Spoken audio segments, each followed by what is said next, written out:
সম্প্রতি সামাজিক যোগাযোগ মাধ্যমে অন্তর্বর্তী সরকারের একাধিক উপদেষ্টা, প্রেস সচিব ও জুলাই আগস্টের আন্দোলনে নেতৃত্বদানকারী নেতাদের নামে থাকা বাইন্যান্স নামক আন্তর্জাতিক ক্রিপ্টোকারেন্সি লেনদেন প্ল্যাটফর্মের কিছু অ্যাকাউন্টের স্ক্রিনশট ছড়িয়ে পড়েছে। ভাইরাল হওয়া এসব স্ক্রিনশটের বরাতে দাবি করা হচ্ছে যে ওই ব্যক্তিদের নামে থাকা অ্যাকাউন্টগুলোতে অনেক বিটকয়েন জমা রয়েছে, যার বাজার মূল্য শত শত কোটি টাকা।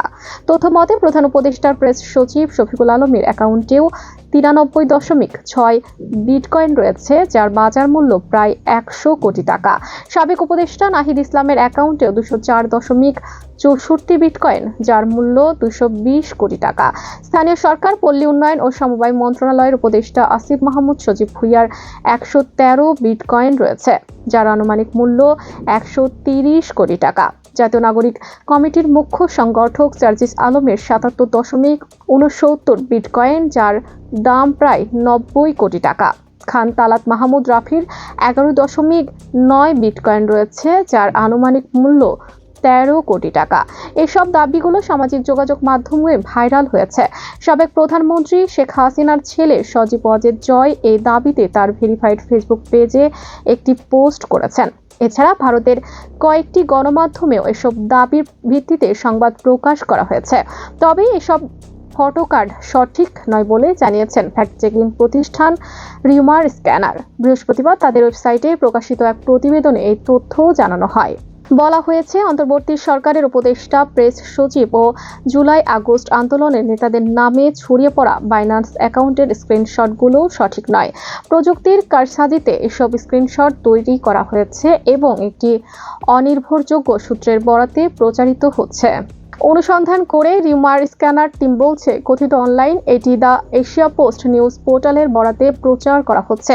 গত 25 ফেব্রুয়ারি অনলাইন পোর্টালটিতে বাংলাদেশের অন্তর্বর্তীকালীন সরকারের কর্মকর্তাদের বিরুদ্ধে দুর্নীতির অভিযোগ, ঘুষ ও অবৈধ অর্থ বিটকয়েনে সংরক্ষিত শিরোনামে প্রকাশিত প্রতিবেদনে ওই দাবি করা হয়। পোর্টালটি 2024 সালের 20 নভেম্বর প্রথমবারের মতো প্রতিবেদন প্রকাশ করে।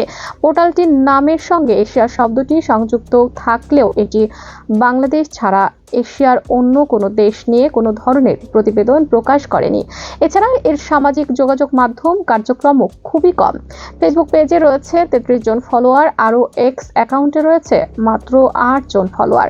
ওয়েবসাইটটিতেও একটি ওয়ার্ডপ্রেস ব্লগের মাধ্যমে পরিচালিত হচ্ছে, যেখানে কোনো সম্পাদক, প্রকাশক এবং পরিচালকের নাম পরিচয় দেওয়া নেই, এমনকি অফিসের কোনো ঠিকানা উল্লেখ করা হয়নি।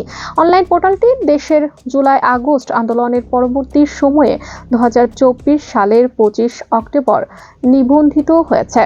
ফ্যাক্ট চেকিং প্রতিষ্ঠান rumour scanner the Asia post নিউজের প্রতিবেদনের সঙ্গে ছড়িয়ে পড়া বাইন্যান্স অ্যাকাউন্টের স্ক্রিনশটগুলো যাচাই করে। এগুলো সংশ্লিষ্ট অ্যাকাউন্টে লগ ইন করা অবস্থায় তোলা হয়েছে। স্ক্রিনশটগুলোতে ডিপোজিট ও লগ আউট অপশন দেখা যাচ্ছে, যা সাধারণত শুধু লগ ইন করার পরই দেখতে পাওয়া যায়। নাম প্রকাশে অনিচ্ছুক একজন প্রযুক্তি বিশ্লেষক জানিয়েছে, সামাজিক যোগাযোগ মাধ্যমে ছড়িয়ে পড়া বাইন্যান্স স্ক্রিনশটগুলো সঠিক নয়।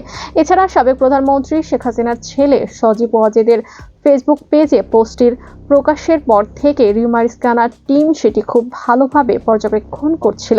পোস্টের পরপরই মন্তব্যের ঘরে অনেক ফেসবুক ব্যবহারকারী স্ক্রিনশটগুলোকে ভুয়া বলে দাবি করেন। বিভিন্ন প্রযুক্তি বিশ্লেষক স্ক্রিনশটগুলোর বিশ্বাসযোগ্যতা নিয়ে প্রশ্ন করেন। এসব ঘটনার প্রেক্ষিতে মাত্র 1 ঘন্টার ব্যবধানে পোস্টটি ডিলিট করেন সজীব ওয়াজেদ। সুতরাং অন্তর্বর্তী সরকারের উপদেষ্টা, প্রেস সচিব এবং জুলাই আগস্টের আন্দোলনের নেতাদের নামে বাইন্যান্স অ্যাকাউন্টের স্ক্রিনশট সংক্রান্ত প্রচারিত দাবিটি সম্পূর্ণ ভুয়া ও ভিত্তিহীন।